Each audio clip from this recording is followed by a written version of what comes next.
On va faire un deuxième exercice en lien avec les courbes de niveau. Cette fois-ci, on va nous donner une fonction qu'on doit tracer sur un plan cartésien en 2 dimensions grâce aux courbes de niveau. On va faire le numéro 23 du chapitre 11.1. Le numéro 23, on a la fonction f de x, y qui est égale à y fois e exposant x. La fonction f de x et y qui est égale à y fois e exposant x, c'est une fonction de deux variables, donc qui se représente dans un espace en 3 dimensions. C'est la surface ici représentée en bleu. Et nous, ce qu'on va faire, on va utiliser les courbes de niveau pour représenter cette surface-là sur un plan en 2 dimensions en la coupant à différentes élévations. Donc, supposons qu'on va couper le plan en z qui est égal à 1. On va donc obtenir l'intersection entre notre plan ici que j'ai tracé en bleu, le plan z est égal à 1, et notre surface. On va donc avoir l'équation ici, on va donc avoir la droite qui correspond à l'intersection entre notre surface en 3 dimensions et notre plan z est égal à 1.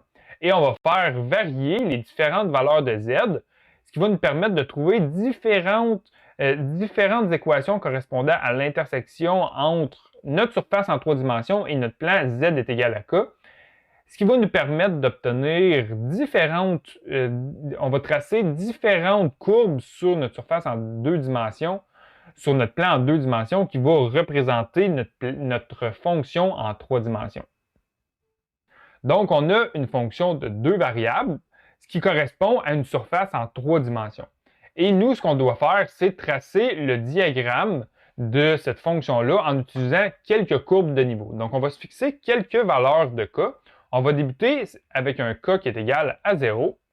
Donc, un k qui est égal à 0, ce que ça veut dire, c'est qu'on va prendre le résultat de notre fonction ici et on va la faire égaler à k. Donc, on va faire 0 qui est égal à y fois e exposant x.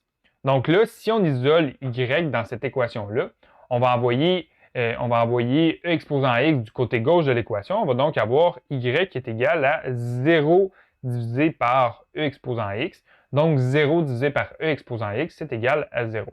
Donc, la première courbe de niveau qu'on a en utilisant un k qui est égal à 0, c'est l'équation y est égal à 0. Donc, on va tracer l'équation y est égal à 0. Donc, y est égal à 0, c'est une droite horizontale ici qui passe en y est égal à 0. Et ça, ici, dans le fond, c'est la courbe de niveau avec un k qui est égal à 0. Pour nous aider à représenter les courbes de niveau sur notre plan cartésien, je vais également tracer chacune des courbes de niveau sur une fenêtre graphique, c'est soit à la calculatrice TI ou moi je vais le tracer sur desmos.com pour que vous voyez bien. Donc la première courbe de niveau qu'on va avoir, c'est l'équation y est égale à 0. Donc on a la droite ici horizontale en rouge.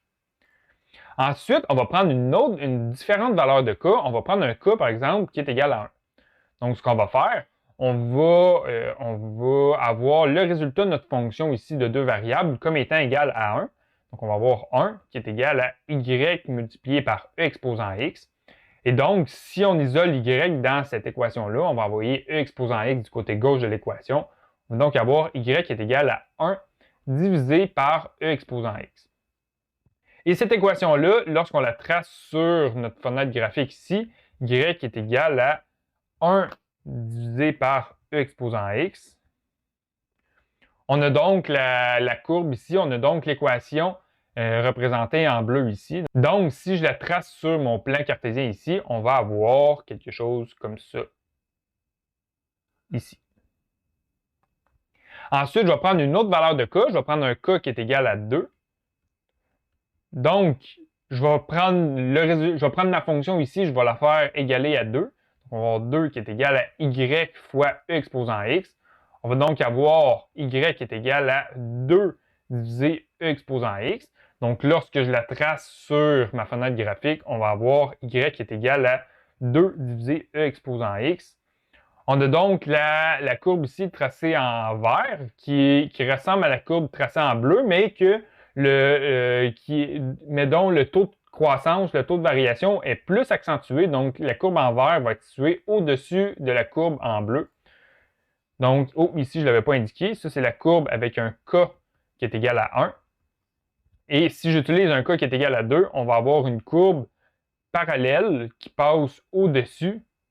Et on va donc avoir ici un k qui est égal à 2. On va prendre une autre valeur de k, mais cette fois-ci, on va prendre une valeur de k plus petite que 0. On va prendre un k, par exemple, qui est égal à moins 1. On va donc avoir moins 1 qui est égal à y fois e exposant x. Et ceux qui en isolent y, on va obtenir moins 1 divisé par e exposant x. Moins 1 divisé par e exposant x. Quand on la trace ici, on va avoir y qui est égal à moins 1 divisé e exposant x.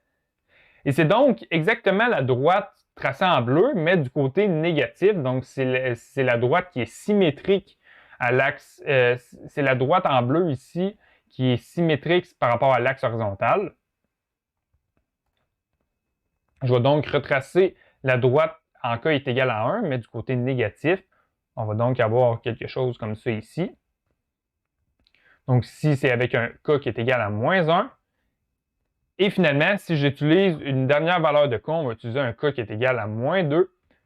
Donc, k qui est égal à moins 2, c'est l'équation qui est symétrique à k qui est égal à 2. On va donc avoir y qui est égal à moins 2 divisé e exposant x.